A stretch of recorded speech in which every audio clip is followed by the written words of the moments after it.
वसुदेवसुतं देवं कंसचाणूरमर्दनं देवकी परमानन्दं कृष्णं वन्दे जगद्गुरुं।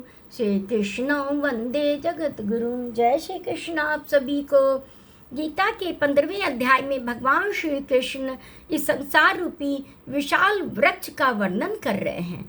पिछले श्लोक में हमने उसकी शाखाओं और विषय वासनाओं को समझा था और आज तीसरे श्लोक में भगवान हमें बता रहे हैं कि संसार का वास्तविक स्वरूप समझ पाना इतना आसान क्यों नहीं है। कभी सोचा है जिस संसार को हम इतना स्थायी मानते हैं उसका असली रूप आखिर क्या है।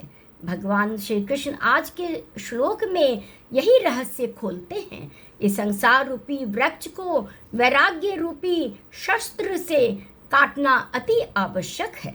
नमस्कार, आप देख रहे हैं डिवाइन गीता बाय शशि। तो आइए श्रद्धा के साथ सुनते हैं आज का दिव्य श्लोक।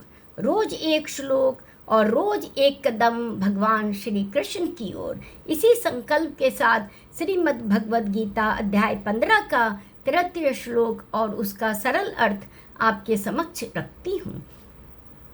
न रूपमस्ये तथोपलभ्यते नान्तो न चादिर्न च सम्प्रतिष्ठा अश्वत्थमेनं सुविरूढमूलम् असंगशस्त्रेण दृढ़ेन छित्त्वा। भगवान श्री कृष्ण कहते हैं कि संसार रूपी विशाल पीपल वृक्ष का वास्तविक स्वरूप इस संसार में वैसे समझ में नहीं आता है, क्योंकि इसका न कोई आदि दिखाई देता है न अंत, और न ही इसकी स्थिर स्थिति समझ में आती है। यह संसार बहुत गहरी जड़ों वाला है, इसलिए मनुष्य को दृढ़ वैराग्य और आसक्ति रहित रूपी शस्त्र से इस वृक्ष को काट देना चाहिए। मनुष्य जन जन्मांतर से मोह, इच्छाओं, लालसाओं, रिश्तों, अहंकार और भौतिक सुखों में इतना उलझ जाता है कि उसे सत्य दिखाई ही नहीं देता है।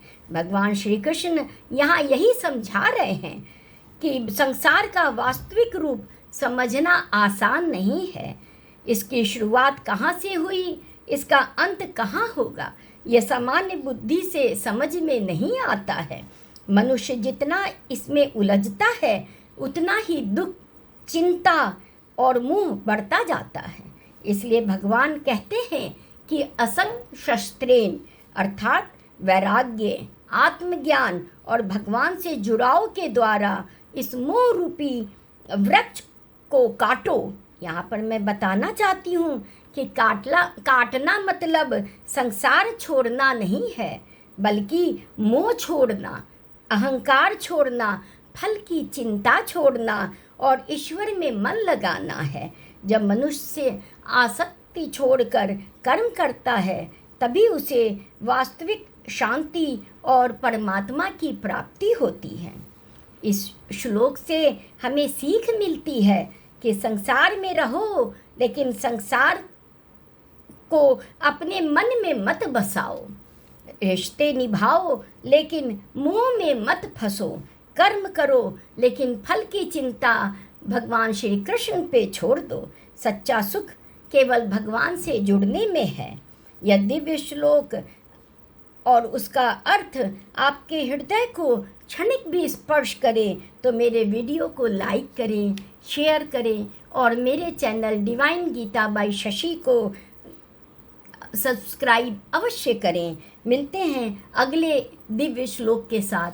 जय श्री कृष्णा।